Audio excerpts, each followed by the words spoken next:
I'm sorry. I said we weren't announcing. I said we were just going. I'm your host, Caleb. Hi, I'm Seth. There you go. I talk Star Wars with this man. This week, Sometimes we have a difference of opinion on things. yeah, this week we were supposed to have a guest with us, but unfortunately they had some personal stuff that came up last minute, and that's just the way business. The show's got to go on. Yep. So we got a little bit of news first. Mm-hmm. So first off, The Mandalorian Season 3 has finally gotten a release date announcement. Oh.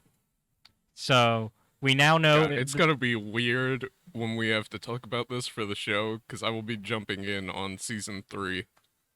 Yep, you'll be skipping Seasons 1 and 2 and Book of Boba Fett, which all tie into The Mandalorian. No, we didn't skip Book of Boba Fett. Oh, yeah, you saw Book of Boba Fett. Yeah. So you'll be skipping Seasons 1 and 2. Yeah.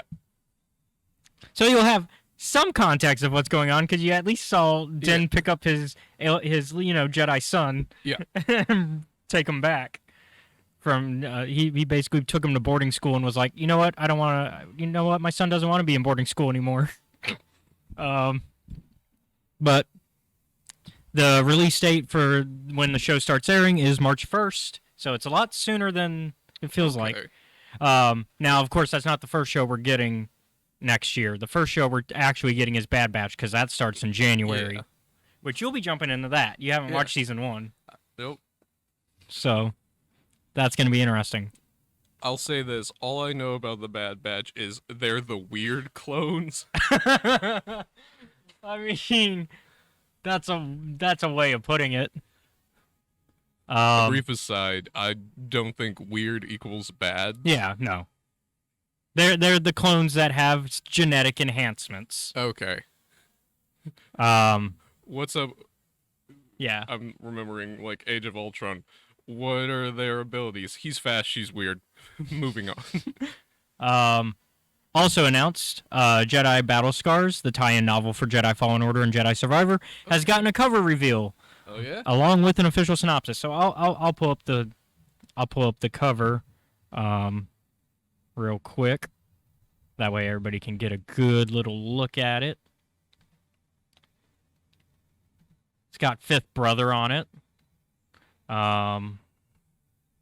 So the crew of the Mantis are gonna run into Fifth Brother, it seems.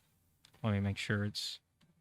Cal Kestis, you're not making it into the movies. Yeah, there he is. There's Fifth Brother.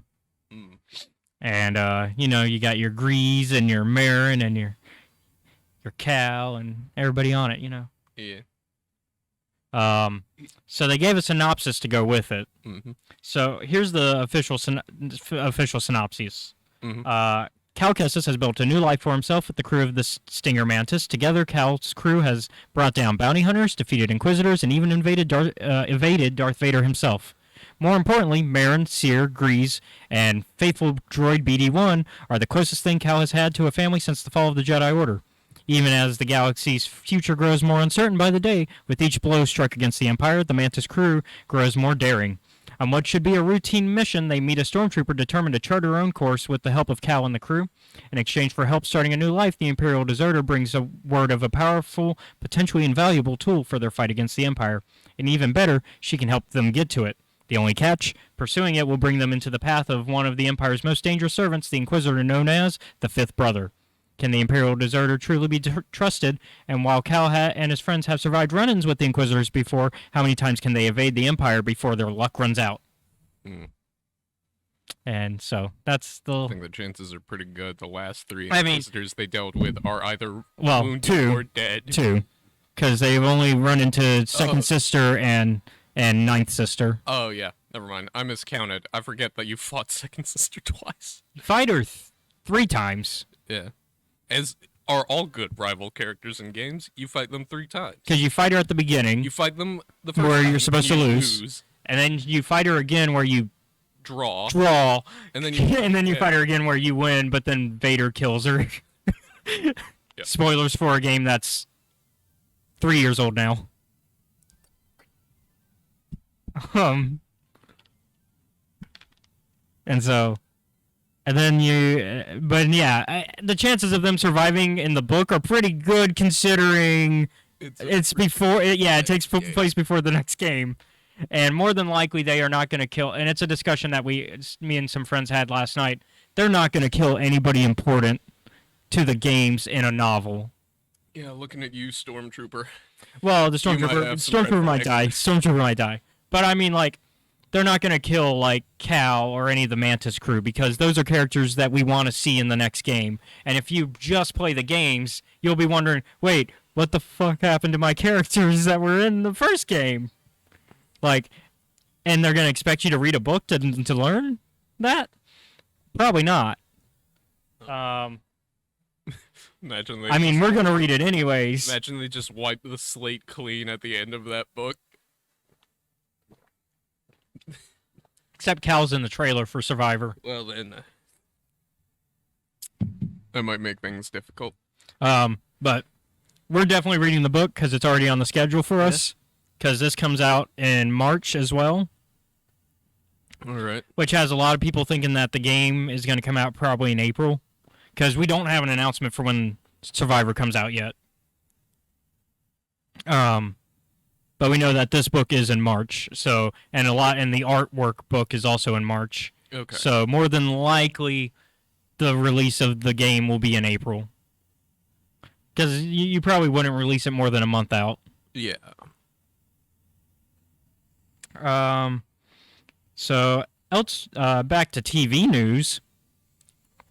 Daphne Keane, who we talked about being part of the Acolyte show a few weeks ago, was interviewed about the Acolyte and had some interesting comments. Oh, yeah?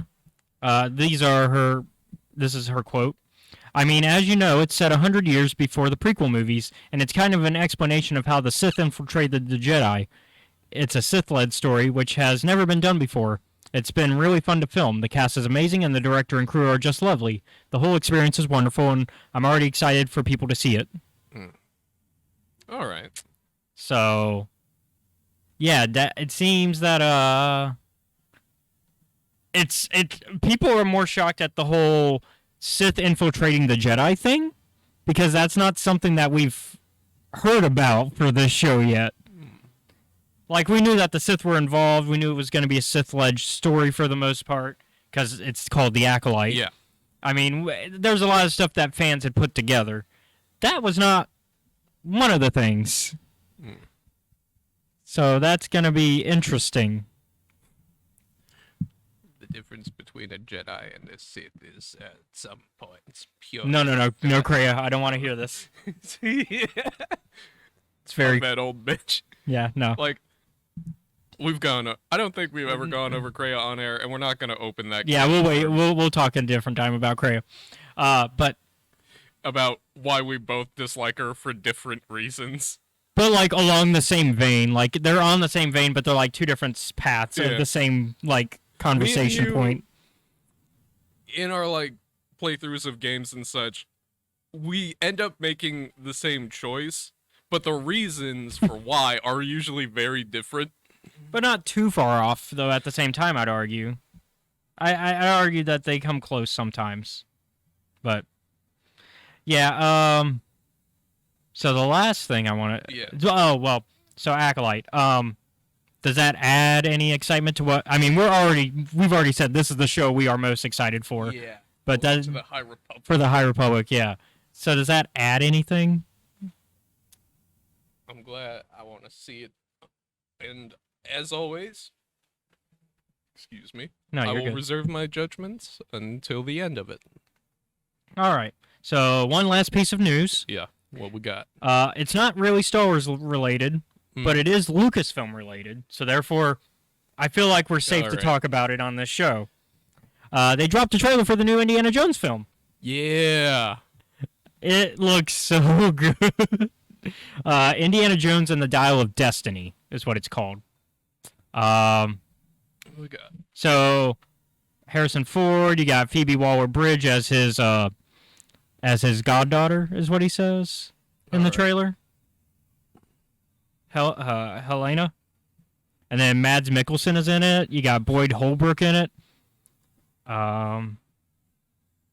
It looks pretty good. Okay. It's basically, another of Indiana Jones going back to doing his thing. And we're getting... they're doing some CGI because in the trailer we see flashbacks like in the old Indiana Jones films where you'd get the young Indy storyline going with the current storyline. That they kind of have that in the trailer because you see the young Indy and it's the classic Indiana Jones age, so not like kid Indy. It's like Indy from the other films age in the flashbacks. I'm going around and punching Nazis on the desert again. Yeah, but it does. Yeah, so the plot is they are going, up against the Nazis again. Keep their hands off of these artifacts. They've, so I mean, it looks. I like it. It looks really good. I like it.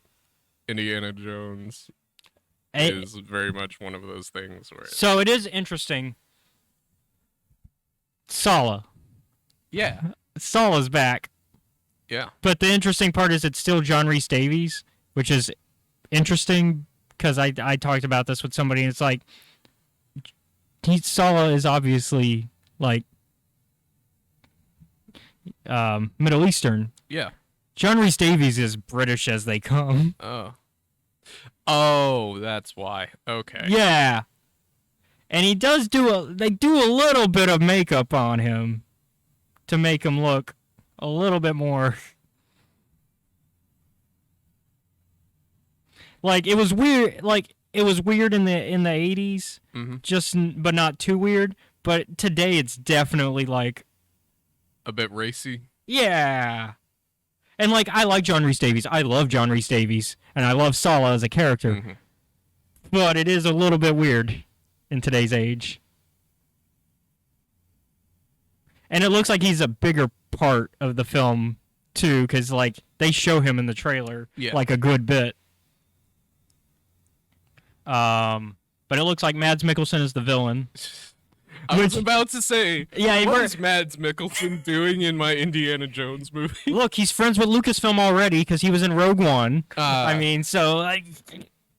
He's allowed, and his brother is in Rebels, so, I mean, and I'm hoping he's going to come back in, and I'm hoping his brother's coming back for the Ahsoka show, but... it's weird. Because Lars Mikkelsen is Thrawn. If you tell me otherwise, you're wrong. I was thinking about this, right? And I was like, I know Mads Mikkelsen, but it's not from, like, a movie or a television show. Really? Oh, is it from what I think it is? Go ahead, say it. It's that video game, ain't it? Yeah, it's from fucking... God damn it. Death Stranding? Yes, he's from Death Stranding. Yeah. He's in Death Stranding, yeah. What the baby? What have you done to my baby? Him and Moff Gideon after babies. Yeah, except he's not actually... spoilers for Death Stranding. He's not actually after the baby that you, the protagonist, are holding. No. You, the protagonist, are his the baby. Yeah, and since you're not an MCU fan, you didn't see him in Doctor Strange. No, I did not. And but you did see him in Rogue One because he's Galen. Because you and your brother did go up at least until A New Hope. No, you made it to Empire. Oh, you made it to Return. Yeah. In your rewatch, that's right. Y'all didn't do the sequels. We didn't do the sequels because we were like, okay, we've done 6 Star Wars movies in like a week. See, I've known Mads as far back. Not 6, 9. See, I've known Mads as far back as Hannibal. Although, well, that's not very different versions. Actually, that's not true. I knew him in Casino Royale as well, but like I think Hannibal is what made him a household name.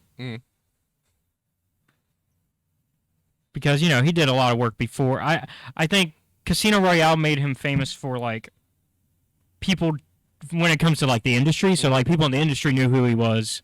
But I think because he appeared in a few other things before Hannibal. Because there was Clash of the Titans and the 2011 Three Musketeers film. What? Yeah, he was in the 2011 Three Musketeers film. No, I didn't know there was a fucking Three Musketeers in 2011. There's been plenty of Three Musketeers adaptations. The 2011 one is weird. Admittedly, I was in middle school at the time. That's the Paul W.S. Anderson one. What? Yeah, no, Paul W.S. Anderson. Horror movie guy?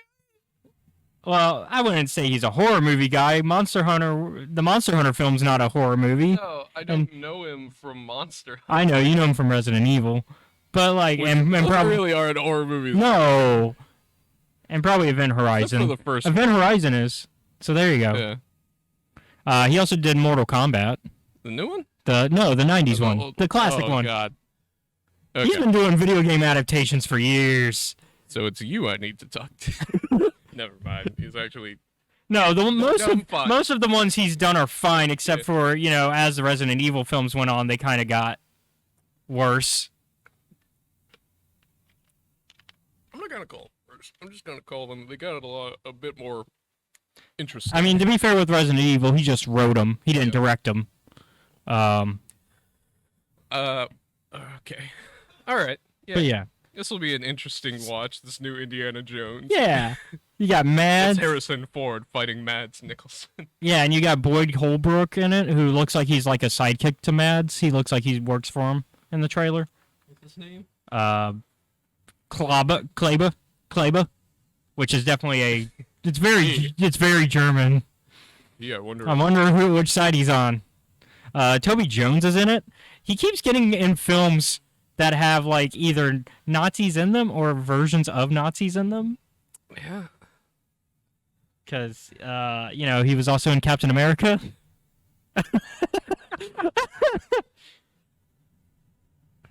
Antonio Banderas also is in it. What?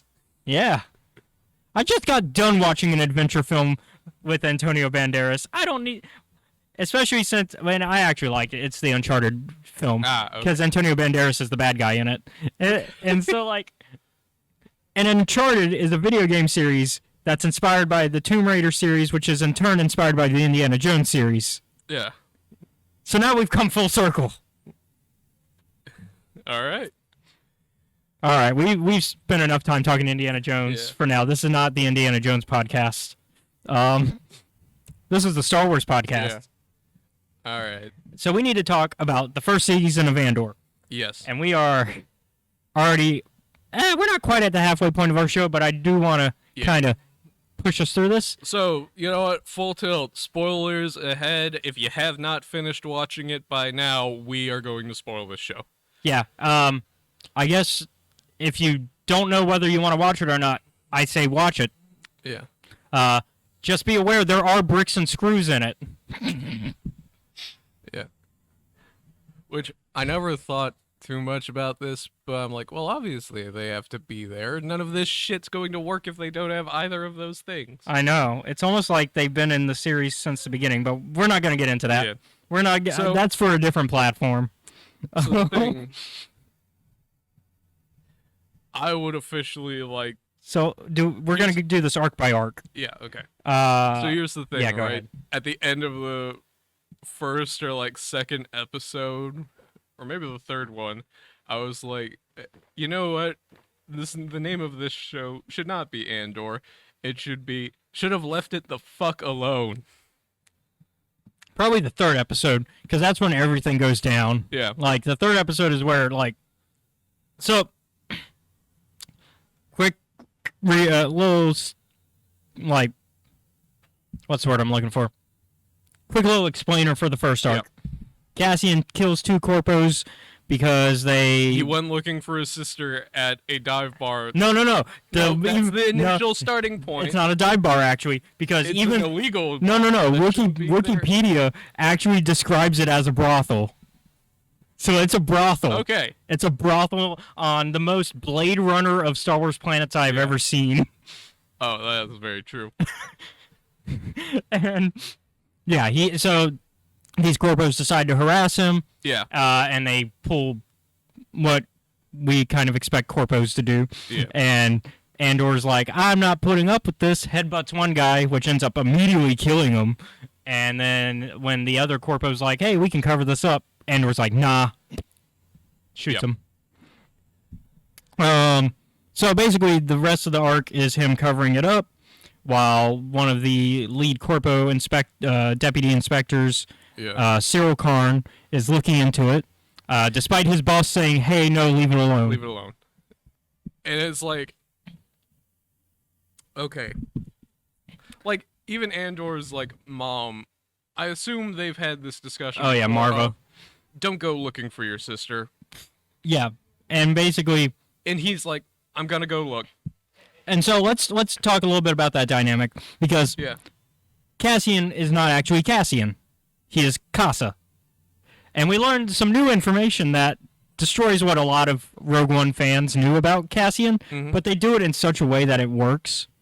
So, in a lot of the source material, like there's source books, of course, of going like for the movies, and visual dictionaries, you can look at character stats and learn about their homeworlds and all that.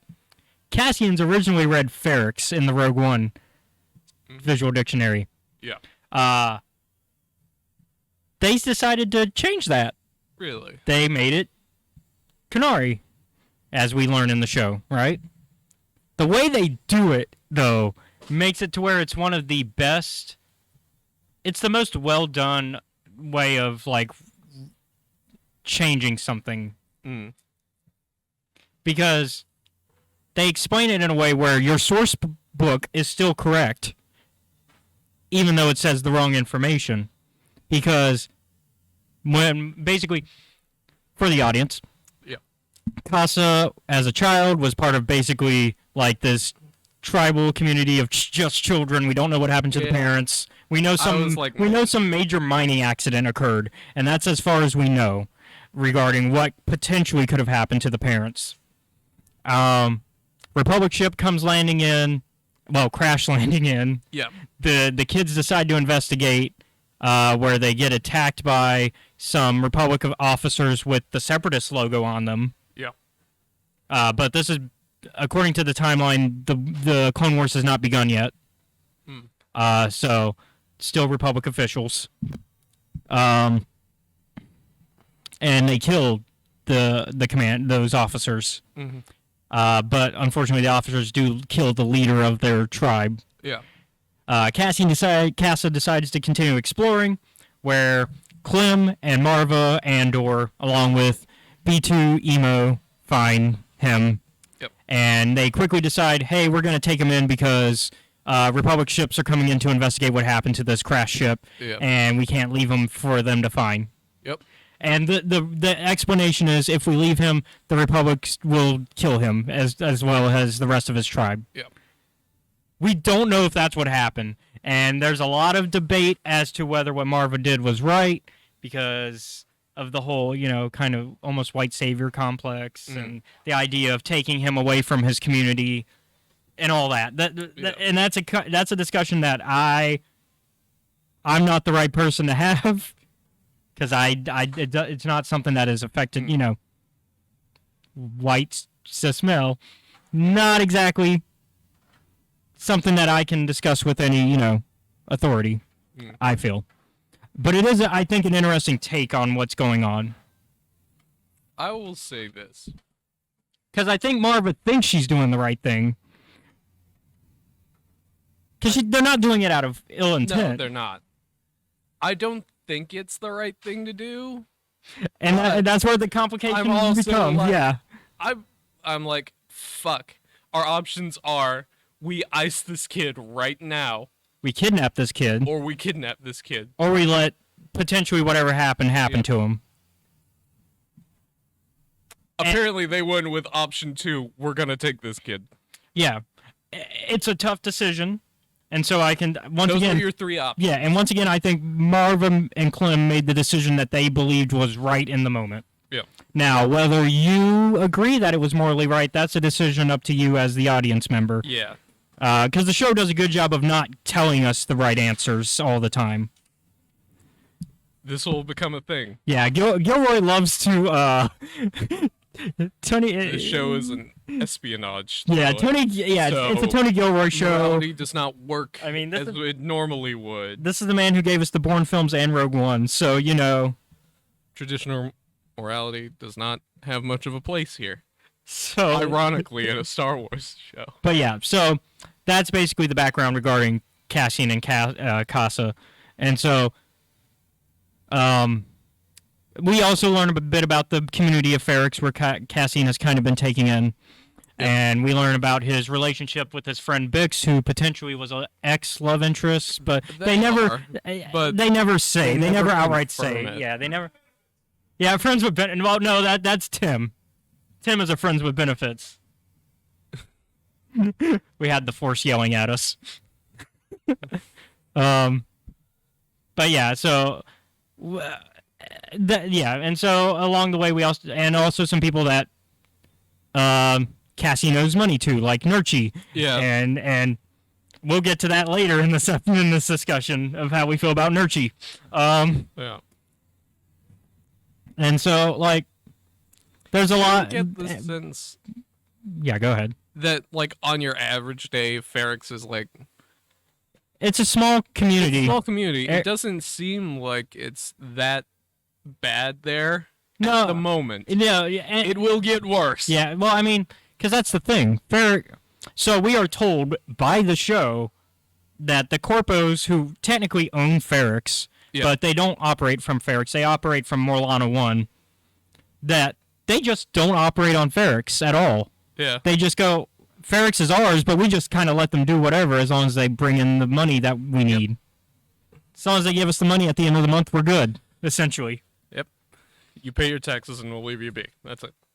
And so Cyril, of course, is changing that because Cyril decides that he wants to bring justice. Yeah. He's got a bit of a This is he's got a Javert complex going on. yeah. So I'm like, first thing, Cassian, the first of should have left it alone. Cassian goes looking for his sister. The second, the Corpos decide to follow him out of the brothel. I'm like, why did you do this? Because they're drunk and they're like, they're "You're a corpos. fucking asshole. You didn't need to do this.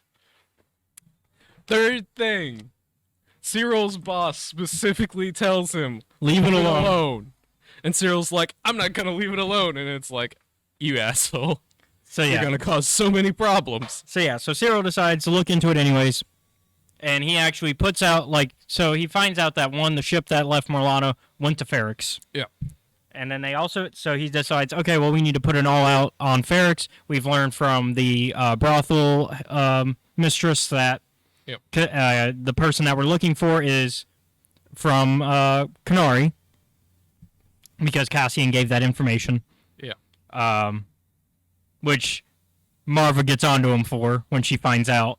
Marva's like, why'd you tell them that why would you tell anybody that you're from Canary? That's the entire secret we've been trying to keep.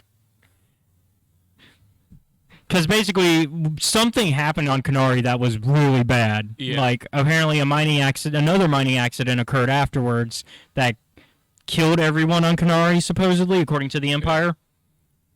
However, if you want to believe that, that's up to you. But the Empire, I wouldn't believe their cover story. I think something else more sinister went down. But we don't know yet. We don't know. Because, unfortunately, after the first arc, we don't get more flashbacks. That's the one thing I kind of wish we got more of, that they stopped after the first arc. The first arc, they said, okay, we're done with flashbacks. Yeah. I was hoping we would get them a little bit more so we could get... But maybe we'll get them in Season 2. Yeah. The other thing, I get the sense that Cassian has spent more time on Ferrix than... Yeah, I mean, he's about... I can't remember how old he is in the flashbacks. I want to say he's like 10 or 12. Yeah. And so, if I remember correctly. And so, I mean, he's in his mid-20s, maybe 30s by this point. If I'm doing my math correctly. Like 27. Yeah, if I'm doing my math correctly. Because I think he's 30-something by Rogue One. Yeah. Which makes a conversation for later. Not for this episode. All right. But yeah, so Corpos eventually track Cassian down because Tim, Bix's friends with benefits situation, who is jealous of Cassian, which, to be fair, Cassian is a good-looking fella. I would understand. Yeah. So, I understand, him being jealous that Bix might be... Harbor some concerns. Yeah. So, I understand why Tim is a little bit frustrated. But also, Tim, you need to be secure in your own feelings. That's why Bix won't start anything serious with you. Yeah. Also because you die. Yeah. But thankfully, Cassian did try to cover up. He did a good job of, like, because he went up to his buddy Brasso, and Brasso was like, yeah, I got you. This is the cover story. Like, Brasso and Cassian have been through it before, because, like, Cassian's like, here's the beginning of our cover story, and Brasso's like, let me add some extra details to that. So that it doesn't look... And it's like, oh, okay, so you guys have done this before. Yeah. Brasso's a probably not to the point of I murdered 2 guys. No, this is probably the first time Cassian straight up murdered anybody, besides when he was a kid, probably. Yeah. But like, since then, but Brasso's a good friend. That's somebody I want by my side through thick and thin, man. Mm. Brasso's somebody that like is loyal. Damn. But yeah, so unfortunately. Cyril, along with his new buddy, I just blanked on the name. Give me a second.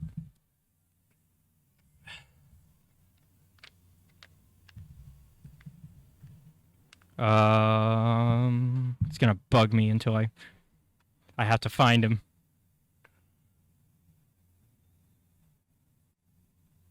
It's gonna. I'm gonna.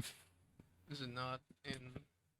Hold on. Oh, Linus Mosk. Linus Mosk. Yeah. So Linus Mosk is assigned to him as like so Sergeant Mosk is assigned to help him out with the situation, and like they're like, okay, we're gonna go to Ferrix. We figured out who this guy is because somebody reported him. Tim. Yeah. And we're gonna go like just basically riot mode and get him. And so... What was the thing that I called Linus and Cyril at the end of it? Oh. Is that... I can't remember now. But I was like, wait a minute. I know what you are. We'll come back to it. Because we're going to come back to these two for sure. But, yeah, so Cyril gives, like, the worst speech ever. Yeah, he's like... I'm like... Like the speech itself is fine. It would be fine. It's just he just didn't raise his voice enough. He had no presence about it. The words are fine. It's the presence, and his presence is awful. His presence is awful, and he doesn't seem very passionate during the speech. Yeah, like he sounds like the kid that you've basically gone. Here's the paper for what you need to say for your speech for class. Make sure you. Yeah, he's got no confidence. Yeah. And I think that is something he gains as the show goes on, whether that's for good or ill. That's and so him and Moss go in. Yep. And oh boy. Man, does this go wrong? Yeah, it goes real wrong. So it ends with Tim shot in front of Bix. Yeah. Bix in handcuffs in the middle of a street. Yep. Bix called in backup. Yep. To pick up Cassian. Not to pick up Cassian, but to sell something that Cassian had. Yeah. But this was also like to pick Cassian up because her informant, I guess, is the best way to put it at the time. Is basically like, oh, I know a lot about Cassian. I want him on my team. And, of course, we learn that this is... Luthen. This is Luthen.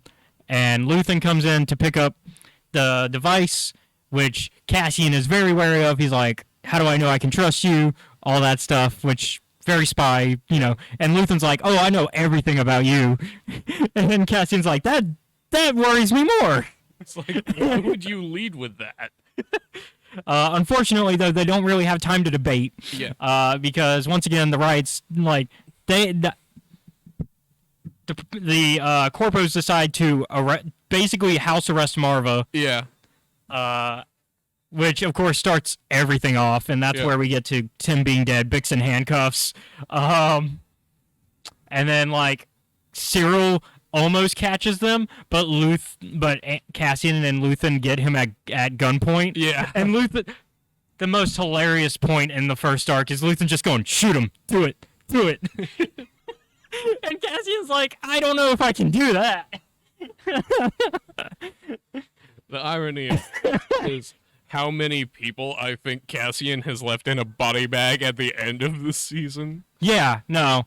But, I mean, some of them are indirect, but the majority are directly. Yeah. And so Luthen and Cassian leave, and that's kind of that's basically the end of the first arc. Like the Corpos are in shambles, realizing that because they got destroyed. Yes. By the people of Ferrix. So, arc 1, Cassian's Ferrix escape. Yeah, it's and Cassian basically. So the interesting part about this show is it's a different take of Star Wars. Yeah. It's a little bit darker. It's not as. It's still hopeful though. At the end of the day, the hope is there. It's just under all this grime. Yeah. And then on top of that, it's still the hero's journey. Mm. Yeah, it is. Cassian doesn't want to leave with Luthen. Something happens that forces him to leave with Luthen. Mm-hmm. And as we'll get back to later at the end of the season, he comes back with. He basically has his coming back with what's it called? It's called the reconciliation with the father in the hero's journey. But it's the coming back with the. He's back with the potion. Back with the potion, yeah. It's his back with the potion moment, and it's late. It's at the end of the season, but it comes full circle in a way that works. And then he leaves again, which is once again part of the hero's journey is that you leave again. Yep. So that's the first arc. Yeah. Second arc is Luthen basically going through. Okay, here's what I hired you for. The Aldani job. The Aldani job. You're gonna go undercover. You're gonna change your name, which Cassian decides to call himself by his adoptive father Clem's name. Mm-hmm. Which we did learn a little bit about Clem. Yeah. So we learned, at the end of the last arc as well. Yeah. So at the end of the first arc, we learned that Clem was hung, and on Ferrix in front of everybody. Yep. And that Clem actually, Cassian went to prison because he attacked some stormtroopers after what happened. I like the eye. I like the eye. Oh, Skeen. Oh, when Skeen dies, that felt good. Because Skeen was like, hey, let's split the money and run. No, not after all that. And Cassian also gets Nimic's journal. Yeah. Meanwhile, Nimic passed away in surgery because he completed the mission, but... And we get a little bit of... when he died, it's a bit of a reflection of K2's death in Rogue One, because he's telling Cassian to climb. And it's not the first time we'll hear that from somebody who dies in this show. But yeah, Nimic's the martyr, and we also, Cassian needed that because he doesn't believe in the cause at the moment. Mon Mothma's, of course, dealing with money issues, which for Luthen, this job is supposed to fix that. Yeah. Now, it doesn't fix Mon Mothma's problems, though. No. Actually, it makes hers worse. Yeah. Because now, basically, because now the Empire gets a tighter grip on looking into what's going on than what they would have had before. I know I made the joke while we were talking about it last night. I was like, Senator Mothma, it seems these 25 credits have gone missing from your account. And I was like, it's a bit more than that. Yeah, and then they reveal the number. It's funnier if it's 25. The actual amount is closer to 500,000. Yeah, and it's just like, oops. Yeah, I'm like... So then we get into the announcement, which isn't an arc. Yeah. It's just a one-episode thing where Cassian goes back, tries to bring his mom with him. He pays off Nurchi and a bunch of other debts he owes. Says goodbye to Bix. Marva says no, she's not going with him, and that she's actually staying to help become part of the Daughters of Ferrix, which are starting to believe that they should rebel against the Empire, at which the Empire has moved in to Ferrix after all this, because Cyril's been sent away, he's been fired, he's off on Coruscant with his mom, who is the most emotionally abusive mother we've seen in Star Wars.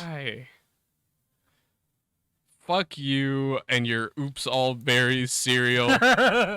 What? Wait a minute.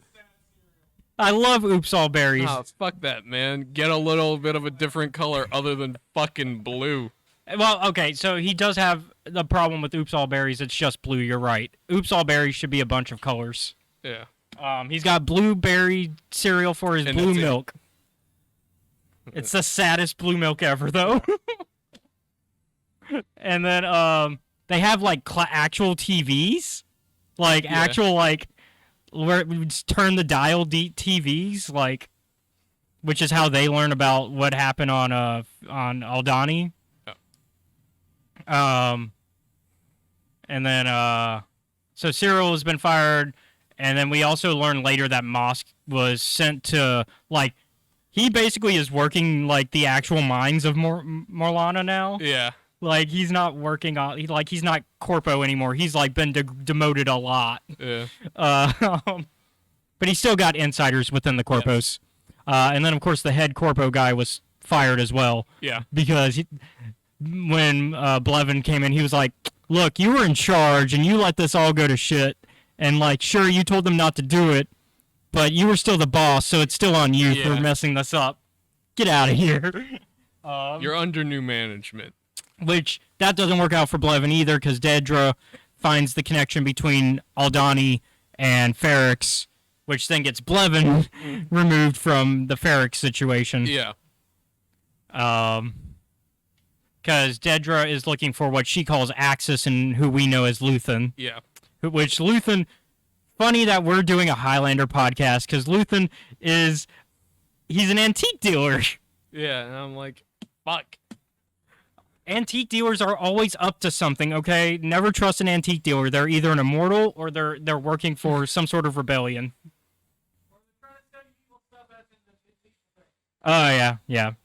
So, yeah, evil stuff.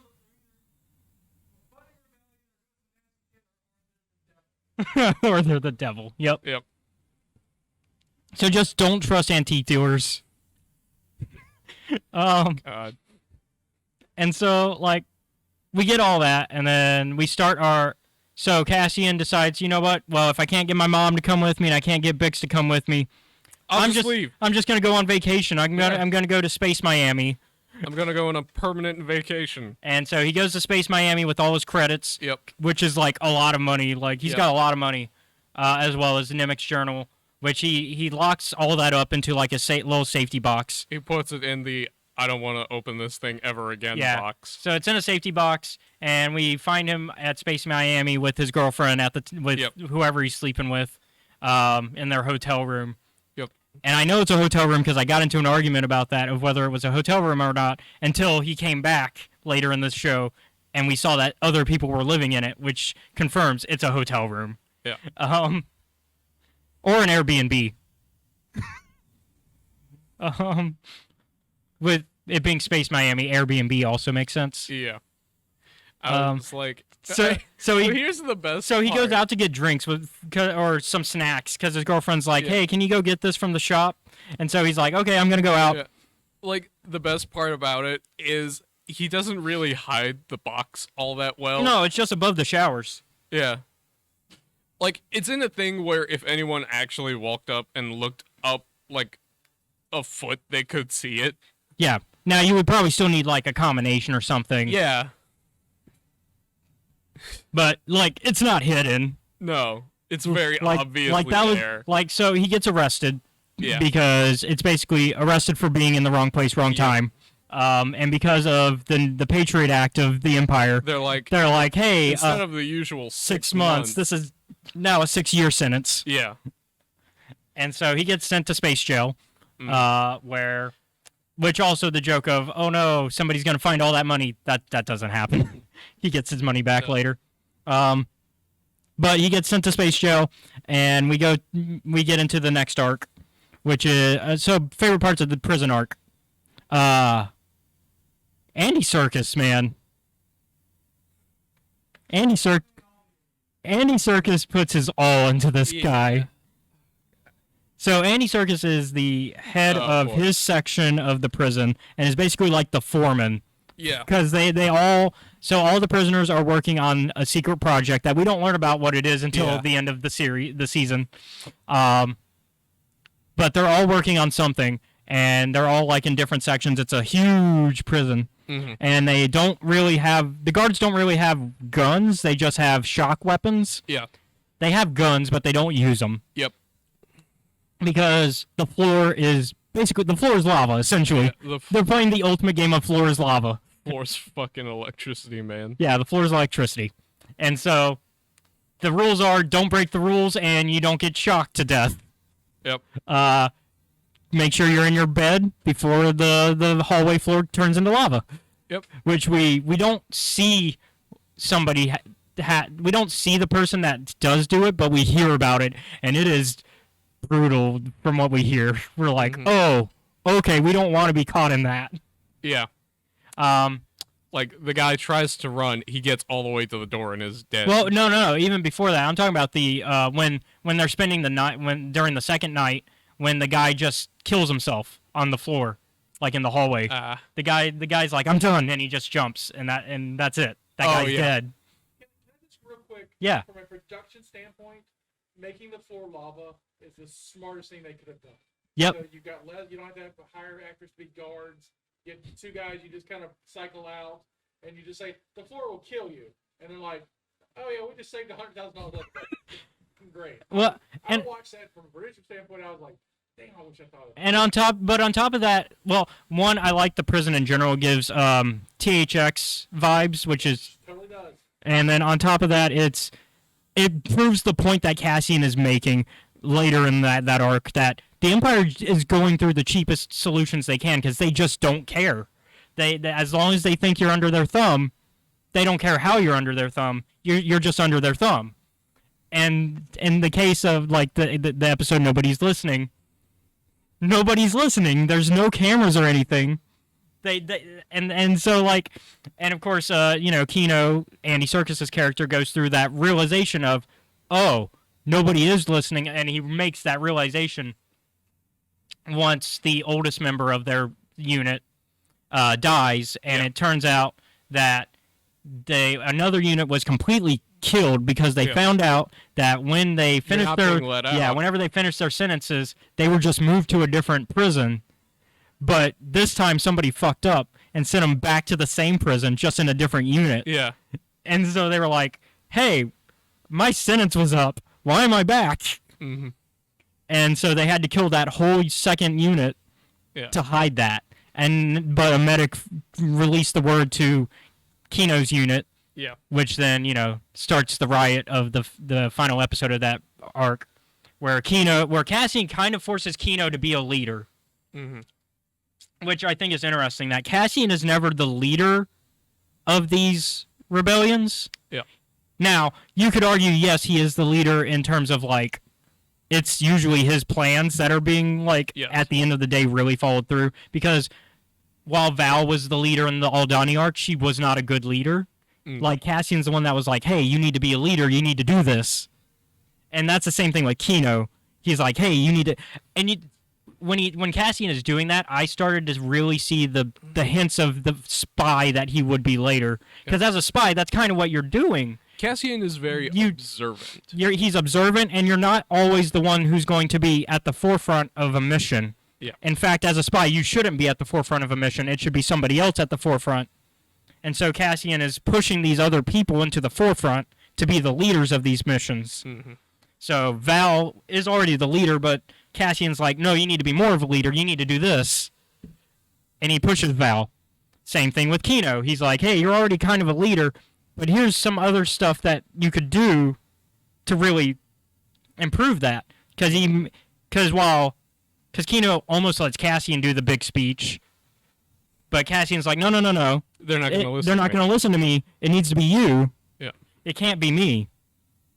Because I'm the new guy still. They're not going to listen. I've been here for a few months, because we do see how long of time has passed. It's a few months. And he's like, no. It has to be you. You're the voice that they'll listen to. And then, of course, unfortunately, similar to Nimic, Kino is our sacrifice because Kino can't swim.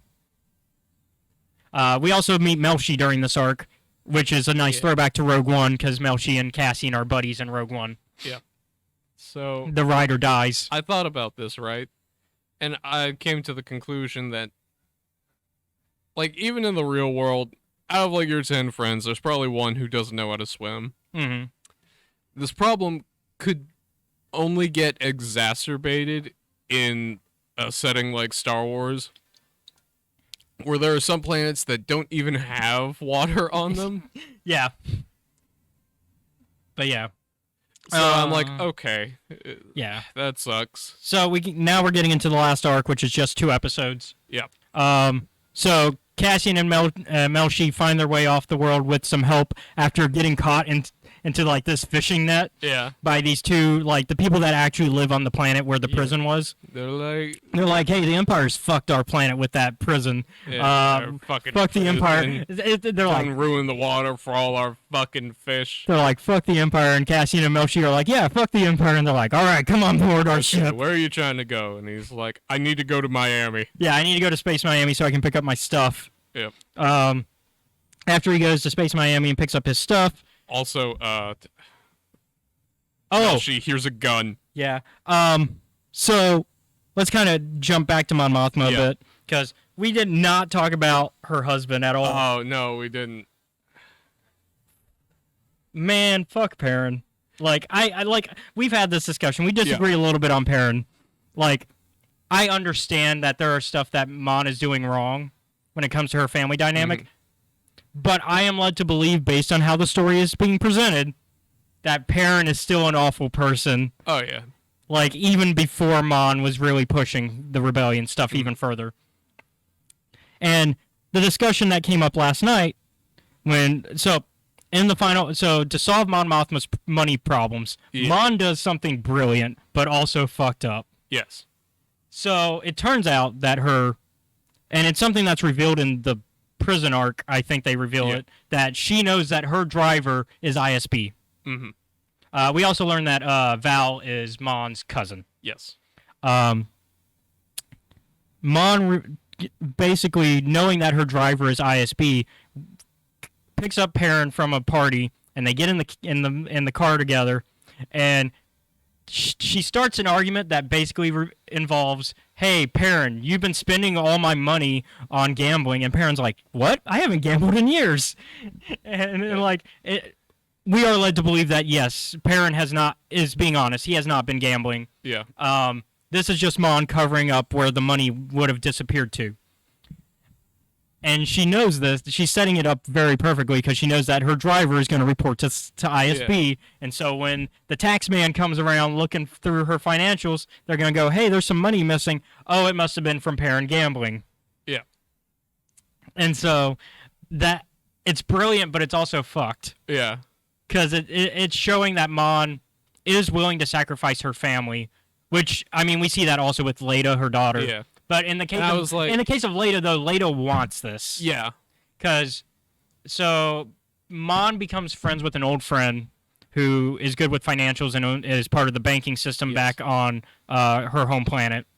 And he's like, hey, so the financial situation, the best way we can get out of this is if you make a deal with a crime lord and get some money from him. And he goes... And the crime lord's like, hey, the only way you're getting money from me is if you...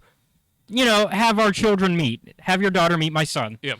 We don't have to arrange a marriage right now, but we can have them meet. Which Mon is hesitant about, but Leda's interested because the old traditions of their planet basically are arranged marriages. Yeah. And so, we learned that Mon and Perrin have been married since, they were 16. Yeah. If not younger. I think it was 16, though. And they talk about how they they say they went to Coruscant when they were 16, so they might have been together even longer. Yeah. And so Leda seems interested in the old culture where Val is like, man, this is messed up, because Val is, of course, not into guys, so therefore she would not be into this culture vibe, because that's the only kind of marriages that they arrange, are straight marriages. Mm-hmm. And Mon's like, well, Perrin is kind of open about it as well. Yeah, and I'm not into it. Whereas Val is like, oh, Perrin obviously set this up. She's like, no, actually, Perrin is pretty open about it, strangely enough. Yeah. It's one of those, really. Yeah.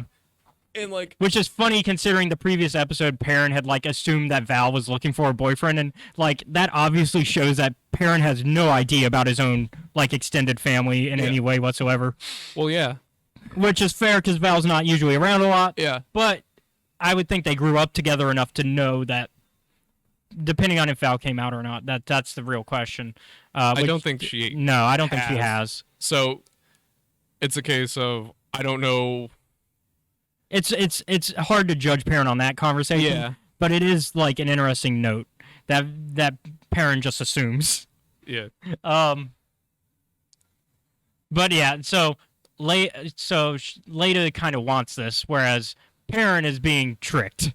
Yeah. And it's like, okay, like I don't like Perrin because my issue with Perrin is when you surround yourself, when you have a dinner party and you're with 11 terrible people that are I guess I'm just going to throw it out, fascist. They're fascist because he surrounds himself with people like Sly Moore and Masameda, and he's like, these are my best buddies. They're the best party people. Sly Moore's a party person? Excuse me, did I read the Darth Vader comic wrong? Sly Moore is not a party person. And Perrin's like, yeah, totally. They're the people that...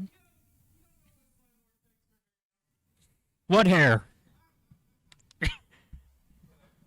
But yeah, no. So like, it's the saying of, you surround yourself with 11 fascists, and then there's 12 fascists.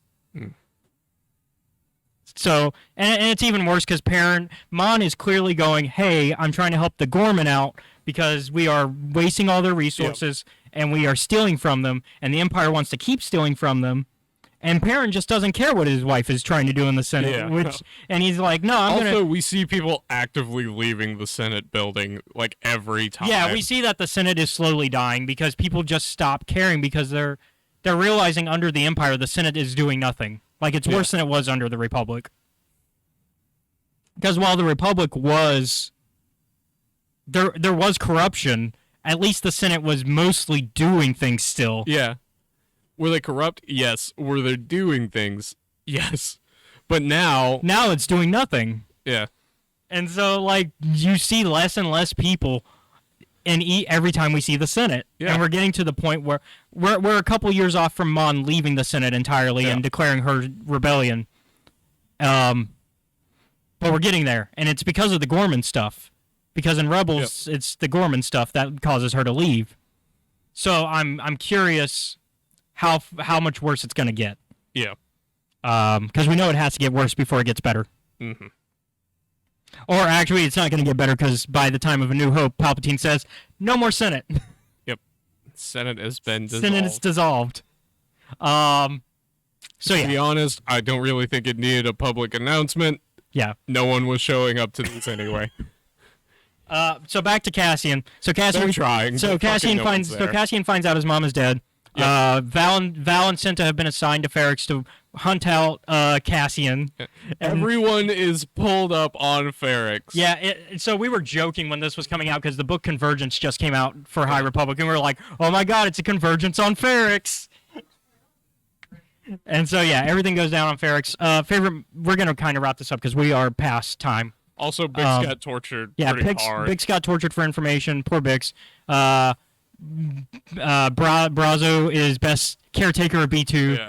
Yeah. God. So, favorite moments from the finale. Dedra getting hit by a rock is great. I know. That's like...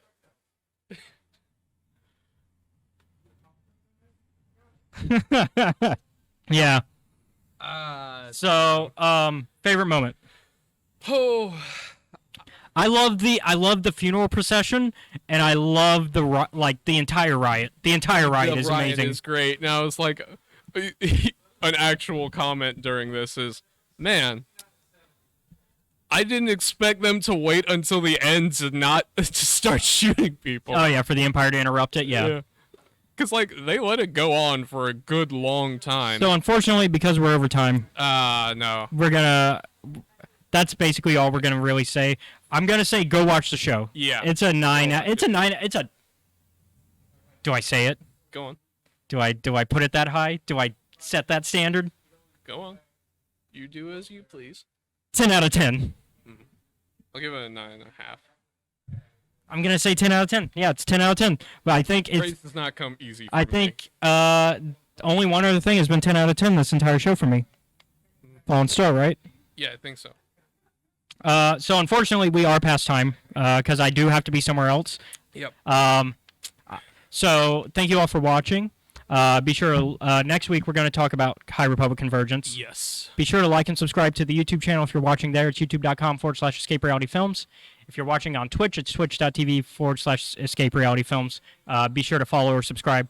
Thank you to Mopcast Network, who provides the space. They are a fellow podcasting app. Podcasts. They are on youtube.com/Mopcast Network, as well as every other podcasting app. They'll be back January. We'll give more information once we get closer to them coming back. Also want to thank Gamers and Geeks, our local gaming shop here in Mobile. They're right off of Moffett. I'm kind of just brushing along this time, unfortunately. We don't have a lot of time. And then I also want to thank Engage Gaming, which is right next door. They do like you can rent out consoles in the shop and kind of play like an hourly rate. And then I want to also shout out, because that's where I'm about to go next, to the Podwans podcast.